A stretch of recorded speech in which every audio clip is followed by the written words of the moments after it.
லக்னத்திற்கு 12 வீடுகளில் புதன் இருந்தால் என்ன பலன்? புதன் வந்து இப்போ மீனத்திலேயே இருக்கு அப்படின்னா, கால் பகுதியில ஏதாவது பிரச்சனைகள் வரும்.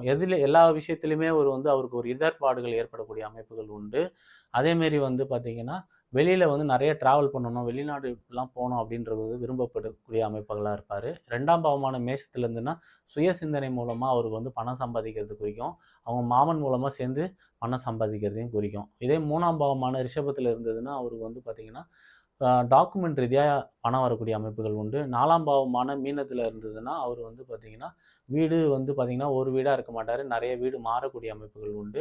இதே 5ஆம் வீடான கடகத்தில இருந்ததுன்னா, அவருக்கு பார்த்தீங்கன்னா, சொந்தத்தில பொண்ண விரும்பி கல்யாணம் பண்ணக்கூடிய அமைப்புகள் உண்டு. 6ஆம் பாவமான சிம்மத்தில இருந்ததுன்னா, அவருக்கு இதய பகுதியில நோய் ஏற்படக்கூடிய அமைப்புகள் உண்டு. 7ஆம் பாவமான கன்னியில இருந்ததுன்னா, அவர் பார்த்தீங்கன்னா, ஆ ஹாஸ்பிட்டல்ல வேலை செய்யக்கூடிய பொண்ணையோ, இல்ல டாக்டரையோ கல்யாணம் செய்யக்கூடிய அமைப்புகள் உண்டு. 8ஆம் பாவமான துலாத்துல இருந்ததுன்னா, அவருக்கு இன்ஃபெக்ஷன் சம்மந்தமான, அலர்ஜி சம்மந்தமான நோய்கள் ஏற்படக்கூடிய அமைப்புகள் உண்டு.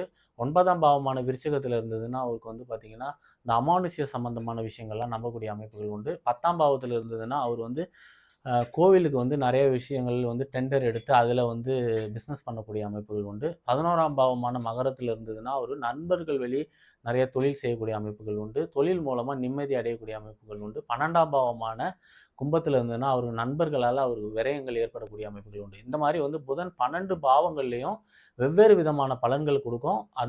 அது ஒரு பாவம்னு நம்ம எடுத்துக்கிட்டோம்னா, அந்த பாவத்தில அது நட்சத்திரம்ன்றது இருக்கு. நம்ம பொதுவா சொல்றோம் இல்லையா? அப்போ ஒரு 30-40% அது என்ன நட்சத்திர சாரம் அந்த மாரிலாம் இருக்கு இல்லையா? அத பொறுத்து தான் பலன்கள் கரெக்ட்டா வேறுபடும்ன்றத நான் சொல்லிக்கிறேன். வீடியோ தொடர்ச்சியா பாருங்க, ஷேர் பண்ணுங்க, சப்ஸ்கிரைப் பண்ணுங்க. நன்றி, வணக்கம்.